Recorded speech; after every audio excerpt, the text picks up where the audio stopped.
নমস্কাৰ বন্ধু-বান্ধৱীসকল জ্যোতিকা মিক্সৱেটিৰ মই জ্যোতিকাই আপোনালোক সকলোকে স্বাগতম জনাইছো। আজি দেওবাৰ নহয়নে? দেওবাৰে মই আসলতে কণমানিহঁতৰ বাবে ভিডিঅ' লৈ আহোঁ। আজি মোৰ ভিডিঅ'টো সকলোৰে বাবে।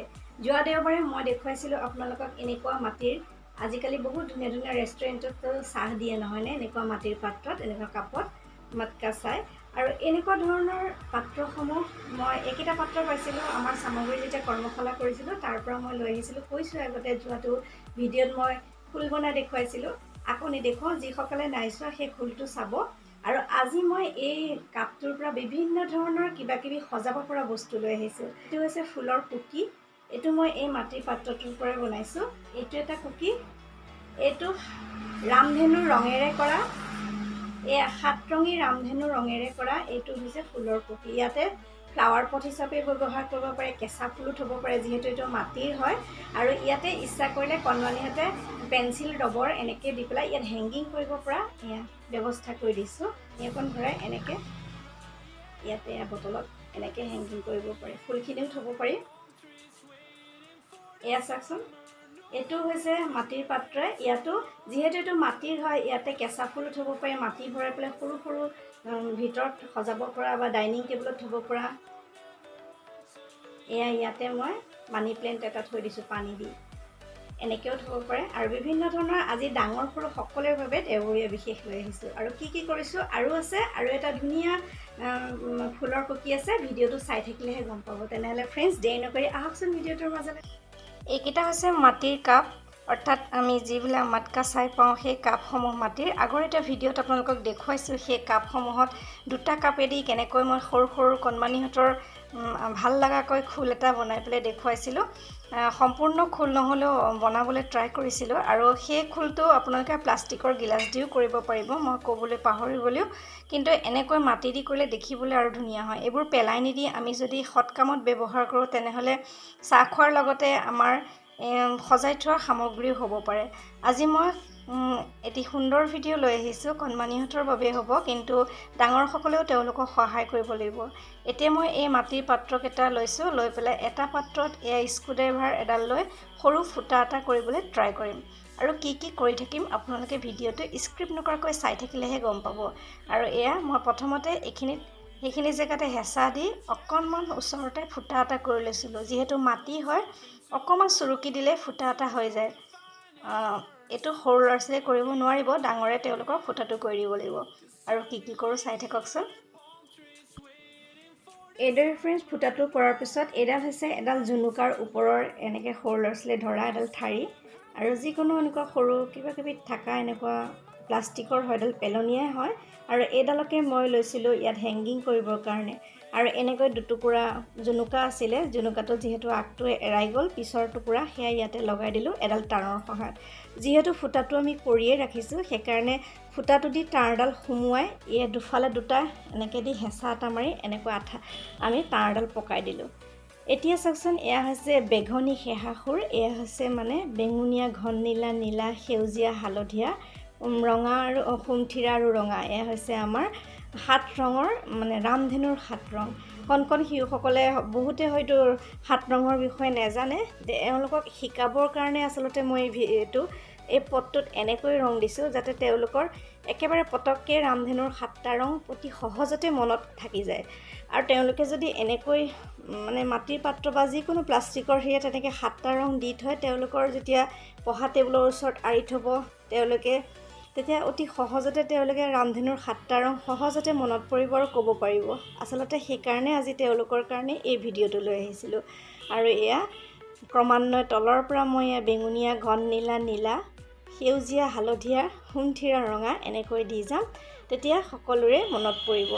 আমি সৰুতে পাইছিলোঁ নহয়নে, বেঙুনী সেহাসুৰ, এতিয়াও মনত আছে। আৰু এইটো জানিলে ৰামধেনুৰ 7টা ৰং কেতিয়াও ভুল নহয়। আৰু ক্ৰমান্বয়ে তলৰ পৰা ওপৰলৈ মই এনেকৈ ৰামধেনুৰ ৰংকেইটা দি পেলাই এই পেলনীয়া কাপটো ধুনীয়াকৈ সজাই দিলোঁ। চাই থাকক।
ৰামধেনুৰ 7টা ৰং এনেকৈ সহজকৈ শিকাবলৈ চেষ্টা কৰিছিলোঁ আৰু এনেকৈ ধুনীয়াকৈ লগাই দিয়াৰ লগে লগে দেখিবলৈও ভাল লাগিল আৰু ইয়াতে বেলেগ ডেকোৰেশ্যন নকৰোঁ আৰু এনেকৈ ধুনীয়াকৈ তেওঁলোকে পেইণ্ট ষ্টেণ্ডো কৰিব পাৰে বা ইয়াতে ফ্লাৱাৰো ৰাখিব পাৰে বা ইচ্ছা কৰিলে হেংগিং কৰি যিহেতু এইটো মাটিৰ পট হয় ইয়াতে সৰু ফুল এটাও থৈ দিব পাৰে টেবুলৰ ওপৰত আৰু তেওঁলোকৰ এনিটাইম চকুত পৰি থাকিব ৰামধেনুৰ 7টা ৰং আৰু এই ধৰণে ক্ৰমান্বয়ে ভিতৰলৈ এনেকৈ ৰং দি দিলোঁ আৰু আপোনালোকৰ কেনেকুৱা লাগিছে বাৰু ভিডিঅ'টো চাই আৰু বহুকেইটা মই এনেকুৱা ফ্লাৱাৰ কুকি বনাইছোঁ বিভিন্ন বস্তুৰ সহায়ত আৰু বেলেগ বেলেগ ধৰণৰ কিবাকিবি আৰু কিছুমান DIY কৰি উলিয়াইছোঁ যিহেতু যথেষ্ট দীঘল হৈ যাব আজিয়ে সকলোবোৰ শ্বেয়াৰ নকৰোঁ আৰু এটা ভিডিঅ' কৰিম মই ইয়াৰ পিছৰটো ভিডিঅ'ত আপোনালোকে দেখা পাব মই আৰু কি ধৰণে কেনেকৈ মানে আমাৰ গৃহসজ্জা কৰিব পাৰি সৰু সৰু পেলনীয়া বস্তুবোৰৰ পৰা বিভিন্ন ধৰণৰ আইডিয়া আপোনালোকক দিম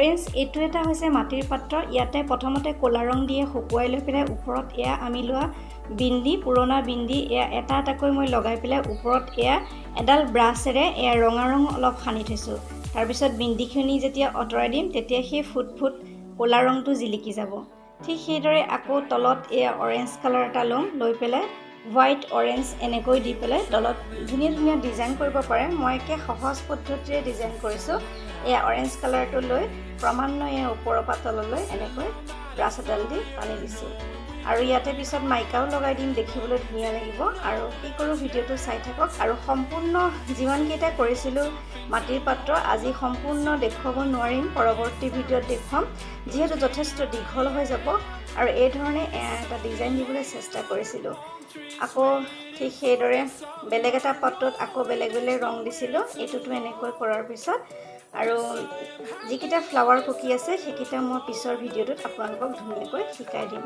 আৰু হয়তো কিছু অলপ আভাস পাইছে নহয়নে